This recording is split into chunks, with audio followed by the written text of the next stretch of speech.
नमस्कार दोस्तों, मैं अंकुर उपाध्याय स्वागत करता हूं आप सभी का एक बार फिर से अपनी नई वीडियो में। दोस्तों यहाँ पे आप सभी के साथ बात करने वाला हूं भारतीय बाजार के बारे में। निफ्टी वहीं का वहीं पकाऊ, बिल्कुल बोरिंग मार्केट लग रहा है। निफ्टी को देखोगे तो ऐसा लग रहा है एक दीवार खड़ी कर दी है इधर और एक इधर, यहाँ जाता है यहाँ से वापस आ जाता है, फिर यहाँ जाता है यहाँ से वापस आ जाता है। ये दीवार 24,200 की है, ये दीवार 24,000 की है। और ये चीज मैं आप सभी के साथ बीते 8-10 दिनों से लगातार शेयर कर रहा हूं। इवन मैंने कल रात में आप सभी के साथ एक डिटेल्ड वीडियो बनाई थी कि भैया ये कैसे प्ले हो रहा है रेंज। लगभग एक महीना हो गया एग्जैक्टली जब से हम 24,000 24,200 में ट्रेड कर रहे हैं। आप लोगों ने इसके बाहर और इसके नीचे भी आते हुए देखा है बाजार, उसको भी मैंने कल आपके साथ पूरी तरीके से डिस्कस किया कि अगर 24,000 के नीचे हम टिकते हैं थोड़ा भी, 50 पॉइंट 30 पॉइंट भी, तो फिर चांसेस बनते हैं 23,800 के और वहां से 100% घूमते हैं।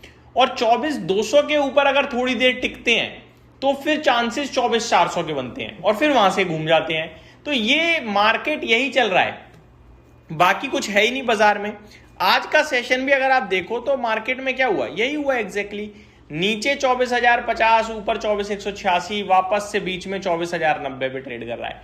कुछ नहीं हो रहा इंडेक्स लेवल पे, कुछ नहीं। आप मेरे से अगर सुबह से शाम तक 9:15 से 3:30 तक केवल निफ्टी पूछोगे ना, मैं कुछ बोल ही नहीं पाऊंगा। लेकिन एक्शन चल रहा है स्टॉक्स में, उसके ऊपर हम बात कर सकते हैं, डिस्कस कर सकते हैं।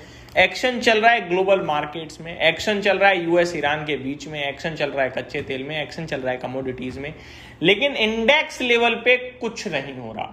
तो सबसे पहले जहां पे एक्शन हो रहा है वहां डिस्कस करते हैं। एक बार शुरुआत करना चाहूंगा ग्लोबल मार्केट्स और कच्चे तेल के साथ। कच्चा तेल सब कुछ खराब होने के बावजूद अच्छा ट्रेड कर रहा है, कोई दिक्कत नहीं है। $84.3 बैरल्स पे ट्रेड कर रहा है इस समय क्रूड ऑयल, जो कि मेरे को लगता है ठीक है, कोई ऐसी बड़ी समस्या का विषय नहीं है। एशियन मार्केट्स की बात करें तो यहाँ मिला जुला कामकाज था, लेकिन ज्यादातर मार्केट्स नीचे थे। जैसे कि निकाई 3.25% नीचे था, शंघाई ऑलमोस्ट 2% नीचे था, हैंगसेंग में करीब 1.25% की तेजी थी, कॉस्पी 6.5% के करीब नीचे दिखा हम सभी को। निफ्टी आपको दिख ही रहा है कितना ऊपर है कितना ऊपर नहीं है। मलेशिया में आधे % की तेजी थी और ताइवान बिल्कुल फ्लैट है।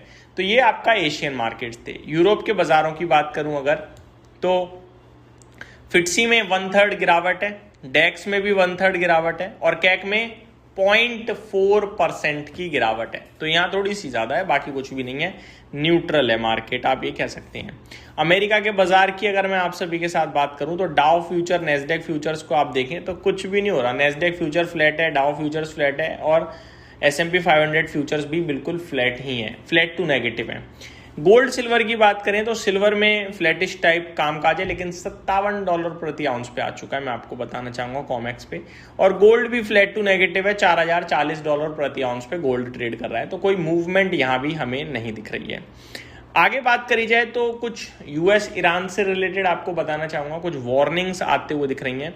The Iranian government warn the US it would retaliate if its infrastructure is targeted in American strikes. तो अगर उनका इंफ्रास्ट्रक्चर अमेरिका टारगेट करता है तो फिर बदला लेंगे ईरान, ये ऐसा कहते हुए दिख रहे हैं ईरान के लोग नहीं, ईरान की गवर्नमेंट, माफ कीजिएगा।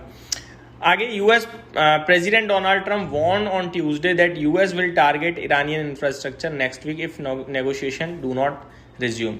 तो यूएस प्रेसिडेंट ने कहा है कि अगर जो बातचीत है वो नहीं हुई दोबारा तो फिर वो ईरान के इंफ्रास्ट्रक्चर पर अटैक करेंगे, और उन्होंने ऐसा कहा। अब देखते हैं, तो मामला बिगड़ ही रहा है देखा जाए तो, क्लियर कट। आगे बात करते हैं दोस्तों स्टॉक स्पेसिफिक, जहां पे एक्शन बना हुआ है। तो रिजल्ट्स के दम पर एक्शन है, खबरों के दम पर एक्शन है और बड़ा एक्शन है। मैं आपको बताना चाहूंगा, बड़ी लंबी लिस्ट है जो 8-8, 10-10% ऊपर या नीचे हैं दोनों की। सबसे पहले मैं आप सभी के साथ कुछ स्टॉक शेयर करना चाहूंगा। GNA एक्सेल्स, इसके जस्ट अभी नंबर आए हैं, 6.5% ऊपर खड़ा है, ठीक है। BHEL, इसके नतीजे आए हैं 3.5% ऊपर खड़ा है। ITC होटल्स, इसके नतीजे आए हैं 5% नीचे हो गया। पॉलीकैब, इसके नतीजे आए हैं 1% नीचे खड़ा है।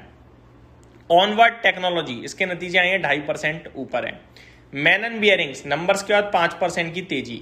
न्यूजेन सॉफ्टवेयर, नंबर्स के बाद 3% नीचे। तो बड़ा मूव आ रहा है स्टॉक्स में, जहां भी आ रहा है, रिजल्ट्स के बेसिस पे हो या खबरों के बेसिस पे हो, तो बड़ा एक्शन चल रहा है इस समय, मैं यही कहूंगा आप सभी के साथ।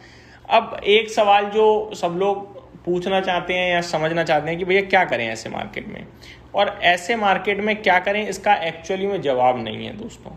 आप कुछ भी करने की कोशिश करो, दिक्कत हो सकती है, मैं आपको बता रहा हूँ। यहाँ ये बिल्कुल बोरिंग मार्केट है, और जो स्टॉक्स चलते हैं या गिरते हैं उनके बारे में हमें नहीं पता है, क्योंकि वो आउट ऑफ सिलेबस आते हैं। आज निफ्टी में 28 स्टॉक्स नेगेटिव थे, जिसमें टॉप लूजर इटर्नल था, SBI life, BEL, Shriram finance. 22 positive थे, इंडिगो टॉप गेनर था, विप्रो, HCL टेक, मारुति, इनमें आपको तेजी दिखी। रिजल्ट्स हैवी डे है आज। अभी बड़े नंबर्स में विप्रो के, जियो फाइनेंशियल्स के, टेक महिंद्रा के नतीजे आने बचे हैं। पॉलीकैब और भेल के आ चुके हैं, 361 वेल्थ के भी आने हैं, सीएट के भी आने हैं। तो ये कुछ स्टॉक्स का भी हमें वेट है नंबर्स का, जैसे आएंगे मैं आपके साथ ज़रूर डिस्कस करूंगा। इस वीडियो में सिर्फ इतना ही। Thank you so much for watching this video. Have a great day guys.